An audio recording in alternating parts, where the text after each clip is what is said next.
You're tuning into Black and White Sports on YouTube.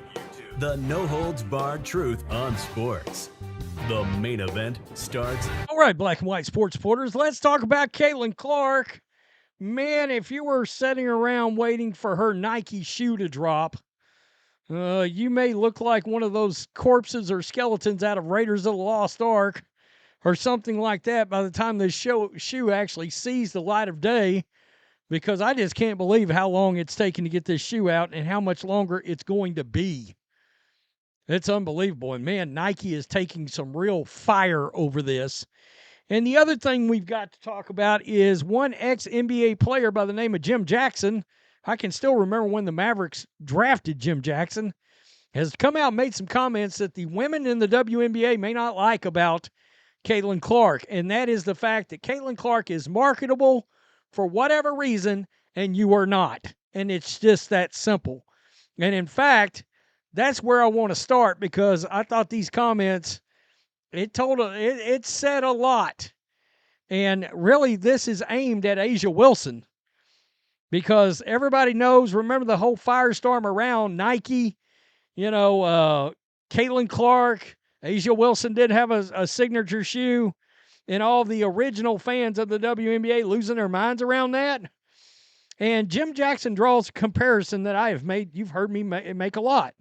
Right? Caitlin Clark is the hybrid love child of Steph Curry and Larry Bird with the marketing of Jordan. Well, did Nike actually understand that? Does her people understand that? I think her agents are have real responsibility in, number one, not getting her more money through Nike, and number two, not having something more realized into conception and ready to go, and not take advantage of what was the greatest rookie year anybody's seen ever in the history of the WNBA. It's weird, but here we go, right? Congratulations to Caitlin Clark for being named Time Athlete of the Year. I get why people are so upset. I'm a basketball player and a basketball fan. There's a lot of dynamics and a lot of layers to this thing when it deals with Caitlin Clark. But I will say that this is just my opinion. It's certain people, I don't care if you're black, white, Spanish, from Europe, it doesn't matter, that have it, that draw something, okay? And Caitlin is one of those. It's the reason why Steph Curry, who may not be the best player, okay, in the NBA, but he draws differently. He draws different. He can be marketed differently than other players. And some players who may be considered better, maybe a Kevin Durant.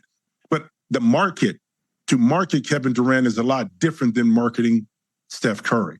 People resonate with Steph Curry a lot more than a KD. Now, that may be KD's personality, okay? He doesn't really care. I'm just using KD as an example of a player that physically is, I think, a better overall player than Steph.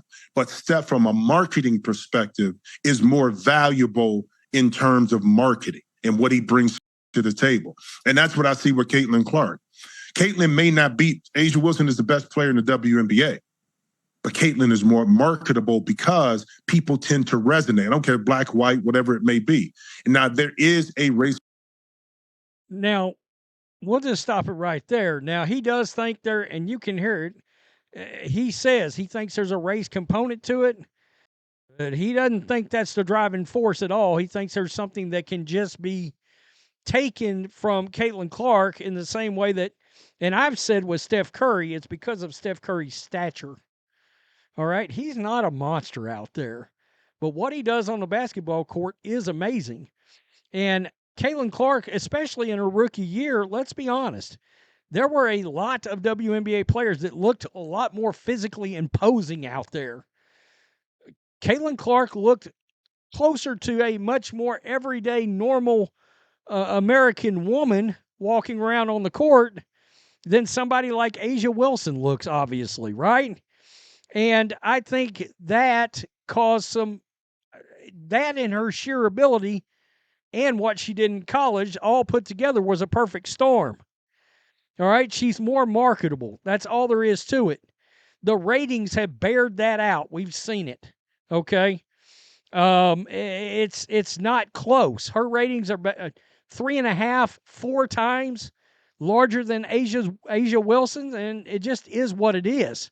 Sorry, something about Caitlin Clark resonates more than, uh, uh, uh, Asia Wilson, and that's just all there is to it. Let's listen to the rest of this. Component to it. It always will be in some regards, okay? But the player itself, the person, what she was able to do, how she resonated, how she drew eyes to the TV. I don't agree with the Mystics owner saying that the whole WNBA should have been named up, because that's not true. The whole WNBA benefited this year from the viewership increase because of the excitement between Angel Reese and also Caitlin Clark. But from a pure marketing perspective, Caitlin Clark was it. They're not going to like that very much. And I don't even know why he threw Angel Reese into this. I still don't know what's happening. The media's done that too. Someday the AR discount won't have to be thrown into these points. But overall, a solid message. It's wild. Caitlin Clark is more marketable than Asia Wilson because she has Steph Curry's shooting and Magic Johnson's passing. Or Larry Bird. It's okay to say Larry Bird. I mean, seriously. I think we're going to find out a lot about all of this with the Unrivaled. All right. When that comes out, I think the ratings are going to be disastrous. All right. There might be some kind of a ratings bump, but even that first game, will that first game get 500,000 viewers? Because I'm not so sure. And then after that, I think you're going to see a lot of 50,000, 75,000, 100,000 kind of viewership numbers. And I don't know how they plan on dealing with that, from a league standpoint. So we got the Fever fans. I can't believe this is real. Of course, Caitlin Clark, 8-year, $28 million deal with Nike. Still, some fans are chalking up Nike's current sales struggles to them missing this golden opportunity. No Caitlin Clark shoe. I mean, it's ridiculous. And this sentiment wasn't done any favors when an excerpt of Nike's Q2 2025 earnings call transcript surfaced on social media Friday. This is crazy. It really is. Long story short, this is what came out of it. During the Nike Q2 earnings call, CEO Elliot Hill indicates that Caitlin's shoe will be coming in 2026. I mean, seriously? This person says Nike was a mistake for Caitlin Clark. I've never seen such incompetence. You have to do better than this. That's too far away, said another fan. It's bad. It's real bad. I can't even believe it.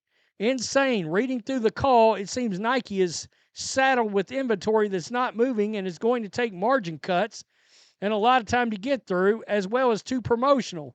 It's crazy that they're waiting to 2026 to release the Caitlin shoe. The fact that it takes 3 years to put out makes zero sense to me. I agree. I'm seeing some people saying 2 years is normal. Why?